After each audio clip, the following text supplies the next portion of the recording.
नमस्कार, आप देख रहे हैं हमारा खास कार्यक्रम खास मुलाकात। और खास मुलाकात में आज जो शख्सियत हमारे साथ मौजूद है, सीधे आपका परिचय करवाती हूँ। हमारे साथ हरिद्वार जिले से झबरेड़ा विधानसभा से कांग्रेस के विधायक वीरेंद्र जाती जी आज हमारे साथ स्टूडियो में मौजूद है। वीरेंद्र जाती जी, आपका स्वागत करूंगी। जाती जी, सबसे बड़ा सवाल तो यही है, 2027 का विधानसभा चुनाव अब नजदीक है, क्या कुछ तैयारियां चल रही हैं? पहले शुरुआत इसी से करेंगे। देखिए, वास्तविकता में 2027 विधानसभा का चुनाव नज़दीक है और हम लोगों की तैयारियां बूथ स्तर से लेकर के हमारी पूरी कांग्रेस पार्टी की तैयारियां हमारे प्रदेश अध्यक्ष जी अभी गणेश गोंदियाल जी के नेतृत्व में और जितने भी पार्टी के सीनियर्स हमारे नेतागण हैं, हमारे प्रीतम सिंह जी जो हमारे इलेक्शन कैंपेन कमेटी के चेयरमैन भी हैं, उनके नेतृत्व में हम लोग माइक्रो लेवल का जो मैनेजमेंट है उसमें जो बेसिक इंफ्रास्ट्रक्चर है हमारा उसको सुधारने का काम कर रहे हैं। जो कुछ कमियां थी उनको आइडेंटिफाई कर रहे हैं और बूथ स्तर तक हम कैसे मजबूत हों और बूथ स्तर तक मजबूती को लेकर के BLAs के माध्यम से या फिर हमारे जो बूथ अध्यक्ष हैं उनके माध्यम से हम लोग बारीकी से 2027 की तैयारियां कर रहे हैं। बिल्कुल, जब विधानसभा चुनाव की बात होती है तो सबसे महत्वपूर्ण ये हो जाता है कि विधानसभा क्षेत्र में क्या कुछ विकास कार्यों पर जोर दिया जा रहा है, क्योंकि विकास कार्यों को लेकर लगातार तत्परता से भारतीय जनता पार्टी काम करती नजर आ रही है। उनका नारा भी यही है कि विकास को लेकर हम बूथ स्तर से छोटे लेवल से बड़े लेवल तक हम विकास कर रहे हैं। लेकिन कांग्रेस अपने विधानसभा क्षेत्रों को किस तरीके से मजबूती के साथ उठाना चाह रही है, इस बार क्या कुछ तैयारियां हैं? देखिए, 2022 में जब हम चुनाव जीत करके आए तो बड़ी बड़ी हेडलाइंस में भी वो छपा था और बहुत सारे न्यूज़ में भी चला था कि माननीय मुख्यमंत्री श्री पुष्कर सिंह धामी जी ने प्रत्येक विधानसभा से 10 महत्वपूर्ण कार्य मांगे थे कि भाई ये 10 महत्वपूर्ण कार्य आपकी विधानसभा के जो बहुत ही महत्वपूर्ण कार्य हैं वो आप हमें बताइए ताकि हम उनको कर सकें और सबको समान रूप से, यानी एक संदेश दिया था कि 70 की 70 विधानसभाओं में भले ही उनमें भारतीय जनता पार्टी के MLAs हों या किसी अन्य दलों के MLAs हों, हम सबका काम करेंगे। एक मैसेज उन्होंने उस समय हो सकता है कि सुर्खियां बटोरने के लिए दिया। लेकिन आज के समय में मैं बता दूं, 2022 से आज 2026 में हम लोग हैं। उन 10 महत्वपूर्ण कार्यों में से कांग्रेस, एज ए कांग्रेसमैन मैं कह रहा हूँ, मेरे विधानसभा क्षेत्र में तो उनमें से एक भी कार्य की प्रतिपूर्ति माननीय मुख्यमंत्री जी द्वारा और भारतीय जनता पार्टी की सरकार द्वारा नहीं की गई है। आपके विधानसभा क्षेत्र से कौन से वो बड़े मुद्दे हैं, कौन सी समस्याएं हैं? हाँ, हमारे विधानसभा क्षेत्र से बहुत बड़े बड़े मुद्दे मैं आपको बता दूं। एक तो कृष्णानगर और शिवपुरम जी, जो हमारा एरिया पड़ता है वो लो लाइन एरिया है, उसमें ड्रेनेज की बड़ी समस्या है। और 2019 में भी माननीय मुख्यमंत्री जी, जब भारतीय जनता पार्टी की सरकार थी तो माननीय मुख्यमंत्री जी ने घोषणा की थी कि भाई हम इसकी ये जो पूरा का पूरा इसका वाटर मैनेजमेंट है इसका समाधान कर देंगे और उसमें जल निकासी का समाधान करेंगे। 2019 में घोषणा हुई, आज तक कुछ नहीं हुआ। फिर वही घोषणा रिपीट की गई 2022 के जनवरी में, माननीय मुख्यमंत्री जी ने घोषणा दोबारा फिर की, लेकिन आज तक कुछ नहीं हुआ। अब वही घोषणा 2024 में भी हुई, लेकिन आज तक कुछ नहीं हुआ। ये स्थिति और परिस्थिति है। बिल्कुल, आप ही नहीं बल्कि बहुत सारे ऐसे कांग्रेस के विधायक हैं जो यही आरोप लगाते हैं कि भेदभाव हो रहा है। हमारे को हमारी विधानसभा क्षेत्रों में समस्याओं के निस्तारण के लिए वो सरकार से सहयोग प्राप्त नहीं हो पा रहा है जो जरूरी है। आखिरकार ऐसा क्यों लगता है कि भेदभाव क्यों हो रहा है? क्योंकि सभी विधायक तो एक समान रहते हैं, उनके लिए एक समान नीति बनी है, एक समान कानून है। नहीं, आपके कहने के अनुसार एक समान कानून है, लेकिन बहुत सारे फंड्स ऐसे हैं। देखिए, विधायक निधि हुई हमारी 5 करोड़, वो तो सबको समान ही मिलेगा, बिल्कुल सबको समान मिलता है। लेकिन बहुत सारे बड़े बड़े ऐसे प्रोजेक्ट्स हैं जो माननीय मुख्यमंत्री जी की अनुशंसा पर आधारित रहते हैं। मैं आपको एक उदाहरण दे के बताता हूँ। हमारे यहाँ विधानसभा क्षेत्र झबरेड़ा में माननीय मुख्यमंत्री जी की घोषणा हुई थी 2021-22 के आसपास फायर स्टेशन बनाने की, लेकिन वो फायर स्टेशन की फाइल माननीय मुख्यमंत्री जी के पास है, लेकिन वो उस पर सिग्नेचर करके उसको करने के लिए तैयार नहीं है। वो मेरा मेरा ये मानना है कि हो सकता है कि भारतीय जनता पार्टी की सरकार ये सोचती हो कि भाई अगर इनके कार्यकाल में कुछ बड़े बड़े प्रोजेक्ट्स हो जाएंगे तो इनको श्रेय मिल जाएगा, और हो सकता है कि इनको श्रेय मिले तो ये थोड़े ज़्यादा वोट बटोर लें। तो इस तरीके से ये लोग काम कर रहे हैं, जो कि अनुचित है।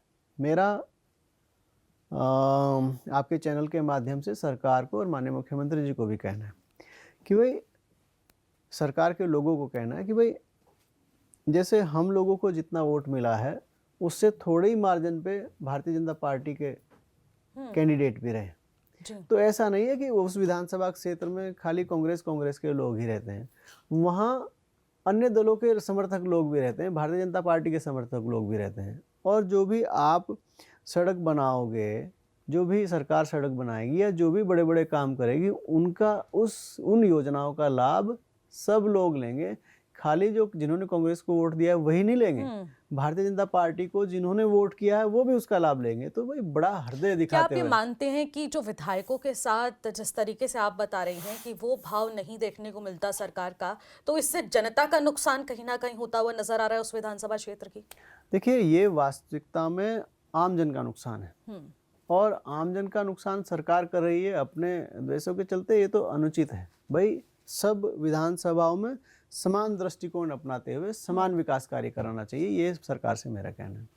क्योंकि हमने आपके कार्यों को भी देखा आपके विधानसभा क्षेत्र में कि आप किस तरीके से सक्रिय नजर आते हैं। पिछली कटौती का हालिया मामला हम लोगों ने देखा, और उस दौरान भी आपने देखा कि किस तरीके से आपका गुस्सा फूटा, खुद खंभे पे चढ़कर आपने बिजली को काट दिया। क्या था वो पूरा प्रकरण? आखिरकार इतना गुस्सा अपने विभाग के प्रति? देखिए, उसमें मैं थोड़ा सा आमजन की समस्याओं को लेकर के थोड़ा आक्रामक कहिए मुझे, या फिर मुझे आप भावुक भी कह सकते हैं, क्योंकि मेरा हमेशा रहता है कि जनता के प्रति मैं हमेशा सीधा जवाब दे रहता हूँ, और जनता के प्रति मेरा जुड़ाव है, सामान्य जनता के प्रति। तो उसमें हमारे क्षेत्र में बिजली कटौती बहुत अत्यधिक ये लोग कर रहे थे। वैसे तो हम लोग दम भरते हैं, भारतीय जनता पार्टी की सरकार दम भरती है कि हम ऊर्जा प्रदेश हैं और हम 22 से 24 घंटे बिजली की आपूर्ति पूरे उत्तराखंड प्रदेश में करा रहे हैं जी। लेकिन ज़मीनी हकीकत कुछ और है। ज़मीनी हकीकत ये है कि हमारे हरिद्वार के देहात क्षेत्र को 15-16 घंटे बिजली, ऐसे 15-15 घंटे का, 14-14 घंटे के आसपास ऐसे ये विद्युत आपूर्ति सुचारू करा रहे थे। कि भाई आम जन की समस्या क्या होती है। तो आम जन की समस्या क्या होती है यही बताने और सिखाने के लिए एक दिन सुबह सुबह जाकर के अर्ली मॉर्निंग हम लोगों ने HOD पिटकुल और अधीक्षण अभियंता जो SC हैं उनके तार काटे, और एग्जीक्यूटिव इंजीनियर जो रूरल हैं उनके तार काटे। और जब उनके घर में 2 घंटे बिजली नहीं आई, वो बुरे तरीके से तिल मिलाए, और बुरे के तरीके इतने तिल मिलाए, विभाग इतना तिल मिला गया कि भाई उन्होंने मेरे ऊपर FIR तक और मेरे समर्थकों पर FIR तक कर डाली। मुझे FIR का कोई दुख नहीं है। भाई जनता के मुद्दे हैं, हम लोग उठाएंगे। अगर आप लोग नहीं सुनोगे तो फिर हमारी मजबूरी है। क्या इसके बाद कुछ परिवर्तन देखने को मिला आपके इस एक्शन के बाद? हाँ, बिल्कुल परिवर्तन देखने को मिला। पहले से काफी सुधार उन लोगों ने किया। भाई ये सुधार अगर पहले ही वो लोग कर देते तो फिर ऐसा कदम ही ना उठाना पड़ता। अब 2027 की हम लोग बात कर रहे हैं, तो 2027 विधानसभा चुनाव में आपके विधानसभा के वो कौन से प्रमुख मुद्दे रहने वाले हैं जिनके दम पर 2027 में हुंकार भरी जाएगी? देखिए, हमारे क्षेत्र के जो प्रमुख मुद्दे हैं वो अभी पाइपलाइन में है। हो सकता है 2027 से पहले कुछ बड़े मुद्दे हैं जिन्हें हम कवर अप करने का प्रयास कर रहे हैं। एक तो हमारा झबरेड़ा में मंडी परिसर में हम लोगों ने बस स्टैंड की मांग कर रखी है। वो अंडर प्रोसेस चल रहा है, on paper on the record चल रहा है। और एक हमारा मैंने आपको बताया फायर स्टेशन का है। अगर माननीय मुख्यमंत्री जी की कृपा दृष्टि उस पर हो जाए तो हो सकता है 2027 से पहले वो भी हो जाए। एक हमारा स्टेडियम को लेकर के है, बहुत पुराना मुद्दा चला आ रहा है, तो वो भी हमारा एक मुद्दा है। जब तक कुछ मुद्दे हमारे पाइपलाइन में हैं, हम लोगों के अगर मुद्दे ये लोग 2027 से पहले हो जाते हैं तो फिर अन्य जो मुद्दे होंगे हम उनको प्राथमिकता देंगे।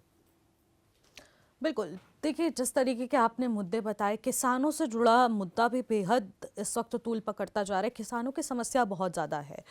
आखिरकार आपके क्षेत्र की बात कर ली जाए तो किसानों की सबसे बड़ी समस्या क्या है? क्या अभी तक उसका कोई हल हो पाया है? देखिए, किसानों की मेरे क्षेत्र की सबसे बड़ी समस्या के रूप में मैं आपको बता दूं, किसानों की भी है और वो कर्मचारियों की भी है। 2017-18 से लेकर के अब तक लगभग 9 साल होने को है और सैकड़ों करोड़ से ऊपर का गन्ने का बकाया इकबालपुर मिल पर है और इकबालपुर मिल पर ये बकाया चला आ रहा है और जिसमें सरकार कोई ठोस कदम नहीं उठा रही है। तमाम जगहों पर विधानसभा में रखने की बात हो, हमने इस मुद्दे को विधानसभा में भी उठाया। माननीय मंत्री जी से हम लोगों ने अनेकों बार आग्रह किया और माननीय मुख्यमंत्री जी से अनेकों बार आग्रह किया कि भाई सरकार को इसमें सख्त एक्शन लेना चाहिए और सख्त एक्शन लेते हुए जो क्षेत्र का किसान है उसको उसके बकाया भुगतान का पैसा मिलना चाहिए। तो यानी कि कहीं ना कहीं उत्तराखंड में किसानों को नजरअंदाज किया जा रहा है और उनकी समस्याओं का समाधान इन 9 से अधिक सालों से कुछ नहीं हो पाया है, यही आपका कहना है ना? मेरा तो यही कहना है। हम लोग तो धरातल पर देखते हैं कि भाई जैसे किसान ने गेहूं की फसल बुआई करी तो गेहूं का बीज उसको समय पे नहीं मिलेगा। अगर गेहूं की फसल की उसने बुआई करनी है और खाद चाहिए तो खाद समय पे नहीं मिलेगा। और हम कहते हैं कि जब हम लोग विधानसभा में अन्य जगहों पर प्रश्न उठाते हैं तो एक पेपर लेके आ जाते हैं कि नहीं स्टॉक्स में तो है जी। अरे भाई स्टॉक में है तो धरातल पर क्यों नहीं है? कई बार तो हम लोग बिल्कुल, ये इंस्पेक्ट भी कर जमीनी चुके हैं। हकीकत आखिरकार उन कागजों से विपरीत नजर क्यों आती है, ये भी एक अपने आप में बड़ा सवाल है। और 2027 में भी ये देखने को मिलेगा कि क्या किसान एक प्रमुख मुद्दा बनकर निकलकर सामने आएगा, क्योंकि गन्ना भुगतान को लेकर लगातार जो सवाल उठाए जा रहे हैं किसानों की तरफ से, लगातार प्रमुखता से इस प्रश्न को उठाया जाता है। इसको लेकर आंदोलन भी किए जाते हैं, प्रदर्शन भी किए जाते हैं, लेकिन इन कई सालों से अभी तक इस समस्या का निस्तारण नहीं हो पाया है। लेकिन लगातार कांग्रेस पर भी आरोपों की राजनीति हो रही है। आखिरकार क्या कुछ राजनीति हो रही है, क्या कुछ बयानबाजी का दौर है, इससे हम वीरेंद्र जाति से भी बातचीत करेंगे, उनसे भी इनसे सवालों से जुड़े तमाम हम लोग जवाब भी लेंगे। वीरेंद्र जाति जी, देखिए हमने किसानों के मुद्दों की हमने बात कर ली, आपके विधानसभा क्षेत्र के प्रमुख मुद्दों पर बात कर ली, लेकिन अब आते हैं प्रदेश कांग्रेस की बात करने पर। प्रदेश कांग्रेस की आखिरकार क्या कुछ वो रणनीति है जिसको लेकर 2027 में जाया जाएगा? देखिए पहले तो मैं आपको बता दूं कि भाई वो रणनीति ही क्या जिसको डिस्क्लोज कर दिया जाए। बिल्कुल। क्यों भाई? लेकिन फिर भी मैं आपसे साझा कर लेता हूँ जितना मैं कर सकता हूँ जी। कि भाई प्रदेश कांग्रेस कमेटी हमारे जो अध्यक्ष हैं गणेश गोदियाल जी, उनके नेतृत्व में आजकल हम लोग चल रहे हैं। उसमें हमारे कैंपेन कमेटी के जो चेयरमैन हैं श्री प्रीतम सिंह जी, उन लोगों के दिशा निर्देशन में और हमारे आदरणीय श्री हरीश रावत जी का भी संरक्षण जो है हमें प्राप्त है। और 2027 के कैंपेन के लिए हम लोग माइक्रो लेवल मैनेजमेंट जो है हमारा एक तरीके से बूथों की मजबूती के लिए और जितने भी हमारे मंडलम हैं उनकी मजबूती को लेकर के, जितने भी हमारे ब्लॉक अध्यक्ष से लेकर के जिला अध्यक्ष की कमेटियां हैं उनकी मजबूती को लेकर के लिए हम लोग, हमारी पार्टी काम कर रही है। और इसी एक मैं कहूँ रणनीति को बढ़ा करके, इसी रणनीति पर काम करके, इस ऑर्गेनाइजेशन को, संगठन को मजबूत करके हम लोग 2027 में उतरने जा रहे हैं। बिल्कुल, 2027 की रणनीति की आपने थोड़ी बहुत बात साझा की, लेकिन इसके अलावा अगर बात हम सरकार की कर लें तो लगातार भारतीय जनता पार्टी कांग्रेस पर निशाना साध रही है और तमाम बयानबाजी का दौर भी शुरू है, आरोपों की राजनीति हो रही है। इसी बीच कांग्रेस पर यह कटाक्ष किया जा रहा है कि कांग्रेस इस बार भी मुद्दा विहीन है, कांग्रेस के पास कोई मुद्दा नहीं है, 2027 में किस रणनीति के तहत जाना है वो उन्हें नहीं पता, लेकिन जो सरकार के खिलाफ मुद्दे तैयार किए जा रहे हैं उनसे उनकी दाल गलने वाली नहीं है। देखिए हम कांग्रेस पार्टी के जितने भी लोग हैं, हम लोग, हमारा टारगेट हमेशा भारतीय जनता पार्टी के सामने मुद्दे लाना ही नहीं होता कि भाई हम भारतीय जनता पार्टी को टारगेट करें। हमारा उद्देश्य रहता है, हम विपक्ष में हैं, हमारा उद्देश्य रहता है जनता के जितने भी मुद्दे हैं हम उनको उठाएं। अब जनता के मुद्दों में भाई हमारी बहन अंकिता भंडारी का जो प्रकरण है जो एक तरीके से पुनर्जीवित हुआ और उसमें प्रदेश में उतना जब बहुत ही भयंकर तरीके से विरोध हुआ और उस विरोध के चलते भारतीय जनता पार्टी के हाथ पैर फूल गए, तमाम जगहों पर विरोध प्रदर्शन हुए, और वो खाली ऐसा नहीं कि कांग्रेस पार्टी ने किए, कांग्रेस पार्टी ने भी अंकिता भंडारी की आवाज़ जोरदार तरीके से उठाई, हम लोग पहले से ही उठाते आ रहे हैं। और जिस तरीके से आम जन ने भी विरोध प्रदर्शन किए, और पर्वत से लेकर के मैदान तक, पहाड़ से लेकर के प्लेन तक, तमाम तरीके से कानून व्यवस्था पर, उस वीआईपी की के नाम पर जिस तरीके से सवाल पैदा हुए, और सवालों के घेरे में जब भारतीय जनता पार्टी पूरे तरीके से घिर गई, तब जाकर के उन्होंने कई साल बाद इस प्रकरण में सीबीआई जांच की सिफारिश की। भ्रष्टाचार के खिलाफ जो सरकार कार्य कर रही है, कहा जा रहा है कि सुशासन स्थापित किया जा रहा है पूरे प्रदेश में, तो कांग्रेस क्या इस पूरे स्टेटमेंट को डिनाई करती? बिल्कुल, पूर्ण रूप से हम लोग डिनाई करते हैं। भाई वो कह रहे हैं कि सुशासन स्थापित किया जा रहा है, जीरो टॉलरेंस की सरकार है, बिल्कुल इसके अपोजिट चीज़ें चल रही हैं। मैंने तो विधानसभा में भी कहा है। अब जीरो टॉलरेंस का मैं आपको एक उदाहरण दे देता हूँ जी। जितने भी करोड़ों करोड़ रुपए से ऊपर के टेंडर हैं, वो सीधे एक तरीके से, मेरा सरकार पर आरोप है, वो एक तरीके से मैं मानता हूँ मैनेज होते हैं। मैनेज क्यों होते हैं इसका मैं उदाहरण देके समझा देता हूँ। बिल्कुल। भाई जो बहुत बड़े बड़े टेंडर्स हैं वो सब पूरे के पूरे एट पार हैं। एट पार से मतलब 100 रुपये का अगर काम है तो वो 100 रुपये में ही किसी भी कंपनी को दिया जा रहा है। और जो छोटे छोटे टेंडर्स हैं उनमें 100 रुपये का अगर टेंडर है तो कोई भी कंपनी कंपटीशन में उसको 30% बिलो, 40% बिलो, यानी 100 रुपये का काम वो 60 रुपये में या फिर 65 रुपये में या फिर 55 रुपये में करके देती है, जिन टेंडर्स में कंपटीशन होता है जी। और जो पारदर्शिता के साथ टेंडर्स लगते हैं। उसमें जो 30-35 रुपये बचता है वो राज्य सरकार को ही तो बचता है, हमारे स्टेट को ही तो फायदा होता है। बिल्कुल। और मैं ऐसा नहीं, अभी 100 कुछ करोड़ का एक टेंडर लगा, वो NHI का लगा।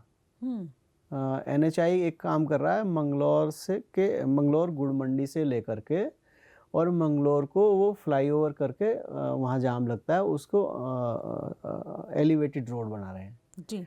तो एक दिन मैं उनके जो जीम है, जनरल मैनेजर हैं, मैं उनके साथ बैठा था, प्रोजेक्ट मैनेजर के साथ।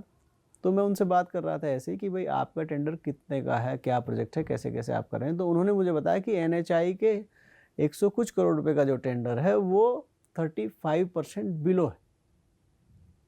यानी इतने बड़े बड़े टेंडर भी, इतना बड़ा हमारे राज्य सरकार के हिसाब से वो बड़ा है, लेकिन चूंकि केंद्र सरकार का टेंडर तो उनके हिसाब से बहुत छोटा है, तो वो भी 35% बिलो है।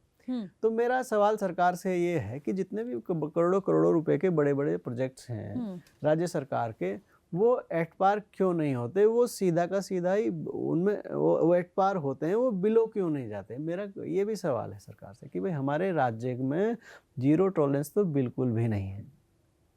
तो यानी कि आपने तो स्टेटमेंट से डिनाई कर दिया, जीरो टॉलरेंस की नीति पर कार्य नहीं हो रहा है, भ्रष्टाचार के खिलाफ भी कोई एक्शन नहीं हो रहा है, ना ही सरकार इसको लेकर सीरियस नजर आ रही है। सुशासन की तो बात ही रह गई। आम जन में तो ये है कि भाई पहले जो काम 2 रुपए में होता था, आज वही काम 10 रुपए में होता है। यानी कि भ्रष्टाचार से कई लोगों की रोजी रोटी चल रही है। बड़ा स्टेटमेंट आपने दिया। और कई ऐसे रोजगार के संसाधनों की भी बात जब सरकार करती है, तो क्या लगता है आपको भ्रष्टाचार से कनेक्ट है? नहीं, देखिए मैं सभी में नहीं कहता हूँ, मैं ये नहीं कहता हूँ कि भाई सब जगहों पर सरकार ने भ्रष्टाचार कर लिया, लेकिन बहुत सारे प्रकरण हैं जो मेरे संज्ञान में हैं, जो मुझे पता है, वो मैं आपके सामने रख रहा हूँ। भाई सरकार, देखिए सरकार वास्तविकता में, अगर राज्य सरकार जितना केंद्र सरकार से मदद आ रही है या 100% अगर वो अपना फोकस डेवलपमेंट पर कर दे और ईमानदारी के साथ कर दे तो चेंजेस हो सकते हैं, लेकिन वास्तविकता में नीतियां कुछ और ही हैं और कुछ और नीतियों के और इसी के दम पर कहा जा रहा है कि 2027 इस बार भारतीय जनता पार्टी पूर्ण बहुमत के साथ जीतने वाली है, क्योंकि कांग्रेस पिछले कई चुनावों से हार का सामना कर रही है। तो धीरे धीरे करके कांग्रेस का सुपड़ा साफ होने वाला है। भारतीय जनता पार्टी के पास बहुत सारे मुद्दे हैं, यूसीसी ले लीजिए, धर्मांतरण कानून ले लीजिए, और इसके अलावा भी बहुत सारे विषयों पर वो जीत का दावा कर रहे हैं। विकास कार्यों के दम पर हुंकार भर रहे हैं कि जगह जगह हमने विकास किया है, इंफ्रास्ट्रक्चर डेवलपमेंट किया है, और इसी के दम पर पर्यटन और होम स्टे, ऐसी तमाम योजनाओं का भी जिक्र किया जा रहा है। महिलाओं के लिए तमाम रोजगार की बात की जा रही है। कांग्रेस के पास वो ठोस मुद्दा 2027 का क्या रहने वाला है, जो लगता है कि 2027 में एक मील का पत्थर साबित हो सकता है और उसके दम पर लग सकता है कि 2027 में जनता हम पर एक बार फिर से विश्वास जताए, भरोसा जताए और हम सत्ता में वापसी करें? देखिए, आपने एक चीज़ कही कि भाई भारतीय जनता पार्टी अपने मुंह मियाँ मिट्ठू बन रही है कि भाई हमने इंफ्रास्ट्रक्चर डेवलपमेंट कर दी है। और जो तमाम उन्होंने परियोजनाओं की बात करी, तमाम कानूनों की बात करी, वो जाहिर सी बात है कि धरातल पर उतर चुकी हैं, उसका फीडबैक भी लोगों से मिल रहा है। मैं आपको बता देता हूँ भाई, जब हम लोग नए नए उत्तराखंड के परिवेश में आए, हम लोगों का उत्तराखंड नया नया बना। आई थिंक आप भी मेरा आपका भी परिचय नहीं हुआ, तो आप भी मेरे ख्याल से उत्तराखंड से ही हैं। जी बिल्कुल। हाँ, जब हम उत्तराखंड प्रदेश में आते हैं तो सड़कों की हालत, स्टेट हाईवेज़ की हालत पहले से कहीं ज़्यादा ख़राब है, और बिजली की हालत तो मैं आपको बताऊं देहात क्षेत्र में बहुत ही ज़्यादा ख़राब है। 24 घंटे की बजाय अगर हमें 15 घंटे 16 घंटे की बिजली मिले, ये स्थिति है ऊर्जा प्रदेश होने के नाते। दूसरा, आपने इंफ्रास्ट्रक्चर डेवलपमेंट की आपने बात करी है कि भाई बहुत डेवलपमेंट हमने कर लिया, तो और केंद्र सरकार के सहयोग की बात आपने की है, तो मैं आपको एक उदाहरण के तौर पे समझा देता हूँ। भाई नितिन गडकरी जी ने एक हमारे देहरादून और दिल्ली को कनेक्टिविटी प्रदान करने के लिए देहरादून दिल्ली का एक हमें राष्ट्रीय राजमार्ग दिया, और जो कि लगभग उसका कुछ जो हिस्सा है वो अभी चला नहीं है, लेकिन कुछ हिस्सा थोड़ा सा अभी बीच बीच में कहीं चला है वो। तो हमारे पास आज तक भी केंद्र सरकार ने तो हमें वो रोड दे दिया, 6 लेन दे दिया, और वो आसारोड़ी चेक पोस्ट से होते हुए आ जाता है। लेकिन आसारोड़ी चेक पोस्ट से घंटाघर तक आते आते लगभग हमें ज़्यादा नहीं तो 45-50 मिनट्स लग रहे हैं आज भी। यानी जो हमारा स्टेट गवर्नमेंट वाला पार्ट है, जो हमारा राज्य सरकार का पार्ट है, उसमें इंफ्रास्ट्रक्चर डेवलपमेंट ना के बराबर है, बिल्कुल जीरो है। और हमारा देहरादून जो हमारी राजधानी है, आज के समय में वो ट्रैफिक जाम से जूझ रहा है, तो अन्य दूसरे शहरों का तो हाल ही क्या होगा। और ये कहते हैं कि हमने इंफ्रास्ट्रक्चर डेवलपमेंट कर लिया, और इन्होंने कहा कि हमने देहरादून को हम स्मार्ट सिटी बनाएंगे। क्या स्मार्ट सिटी बनाई? आपको लगा कुछ स्मार्ट सिटी में चेंजेस हुए? नहीं हुआ है कुछ भी। बस खाली एक चेंज हुआ है कि हाँ, जो रेड कलर के एक सेब के जो फ्लेक्स टाइप बोर्ड्स हैं दुकानों पर, वो इन्होंने लगाए हैं। अगर वही स्मार्ट सिटी है, अगर उसको ही कहने से स्मार्ट सिटी होता है, तो भाई मैं सरकार को कह देता हूँ कि मेरे यहाँ भी कस्बा झबरेड़ा पड़ता है। हाँ, मेरी कैपेसिटी है कि अगर वो खाली फ्लैक्स है ना, तो मैं अपने निजी खर्चे से फ्लैक्स लगवा करके, आपकी भी मुझे ज़रूरत नहीं, खाली फ्लैक्स लगवाने से अगर स्मार्ट सिटी बनता है, तो मैं खुद निजी खर्चे से फ्लैक्स बना करके मैं खुद पूरे झबरेड़ा को स्मार्ट सिटी बना सकता हूँ। आप तो सरकार हो यार। बिल्कुल, तो मैं यही आपसे जो सवाल कर रही थी, वो सवाल का मुझे जरा जवाब नहीं मिला। 2027 में आपको क्यों चुना जाए? कांग्रेस पर क्यों भरोसा जताया जाए? 2027 में हमें क्यों चुना जाए, ये बिल्कुल आपका अच्छा सवाल है। 2027 में इसलिए हमें चुना जाए कि हम किसान, मजदूर, युवा और सबको साथ लेकर के चलने वाली पार्टी है। और अगर आप हमारा इतिहास देखोगे, जब जब हमारी सरकारें रहीं, हमने इंडस्ट्री के लिए भी काम किया। आज के समय में बहुत सारे सिडकुल्स में ऐसी इंडस्ट्री हैं जो यहाँ से पलायन को मजबूर है। हम ऊर्जा प्रदेश हैं, लेकिन हमारे यहाँ बिजली, उत्तर प्रदेश जो हमारा बराबर का प्रदेश है, इंडस्ट्री को हम उससे ज़्यादा महंगी बिजली दे रहे हैं। और इंडस्ट्रियलिस्ट जितने भी हैं, हमारे उद्योग वाले जो लोग हैं, वो यहाँ आना पसंद नहीं करते हैं। यहाँ से बहुत सारे उद्योग सिडकुल से जा भी रहे हैं, क्योंकि यहाँ उनकी मैन्युफैक्चरिंग महंगी है। बिल्कुल, हम वो इंफ्रास्ट्रक्चर नहीं दे पा रहे हैं। और युवाओं को भर्तियों में जिस तरीके का विश्वास चाहिए, वो विश्वास भारतीय जनता पार्टी नहीं दिला पा रही है। युवाओं को रोजगार ये ठीक तरीके से नहीं दे पा रहे हैं। महिला सुरक्षा में मैं आपको फिर कह रहा हूँ कि महिला सुरक्षा में उत्तराखंड हिमालयी राज्यों में अपराध में, महिला अपराध में पहले नंबर पर है। हम महिलाओं को, अपनी माताओं बहनों को सुरक्षा ठीक से नहीं दे पा रहे हैं। स्वास्थ्य सुविधाओं के लिए, बेहतर चिकित्सा सुविधाओं के लिए, बेहतर बिजली के लिए, बेहतर इंफ्रास्ट्रक्चर के लिए, बेहतर डेवलपमेंट के लिए हम लोग काम करते हैं। हमारे पहले उदाहरण रहे हैं। पहले उदाहरण में आप हमारे हरीश रावत जी की सरकार देख लीजिए, एनडी तिवारी जी की सरकार देख लीजिए। हमने वास्तविकता में उत्तराखंड को शिखर तक बढ़ाने का काम किया, इसलिए हमें चुना गया। बिल्कुल, आपने ये तमाम पॉइंट सामने रख दिए कि आखिरकार कांग्रेस को क्यों चुना जाए। कांग्रेस मजदूर, किसान और युवाओं को साथ लेकर चलेगी। और कहा जा रहा है कि 2027 में इन सबको लेकर इंफ्रास्ट्रक्चर डेवलपमेंट, एजुकेशन और हेल्थ पर और इलेक्ट्रिसिटी पर अच्छा काम किया जाएगा, जिससे कि डेवलपमेंट होगा, पूरे प्रदेश का विकास होगा। तो ये कांग्रेस की फिलहाल रणनीति निकलकर सामने आ रही है और इसके दम पर 2027 में जाया जाएगा। और इसके चलते क्या कुछ परिवर्तन देखने को मिलेगा 2027 में, क्या एक बार फिर से कांग्रेस ये भरोसा जीत पाएगी जनता का और वो मत प्राप्त कर पाएगी, ये देखने वाला विषय रहेगा। बहुत बहुत शुक्रिया वीरेंद्र जाती जी हमारे साथ जुड़ने के लिए, तमाम बातचीत करने के लिए। आपका भी, तो अभी आपका आप भी सुन धन्यवाद। रहे थे वीरेंद्र जाती जी को, जो कि झबरेड़ा से कांग्रेस के विधायक हैं और लगातार नई नई शख्सियत से हम आपकी मुलाकात कराते रहेंगे। फिलहाल मुझे दीजिएगा इजाजत, नमस्कार।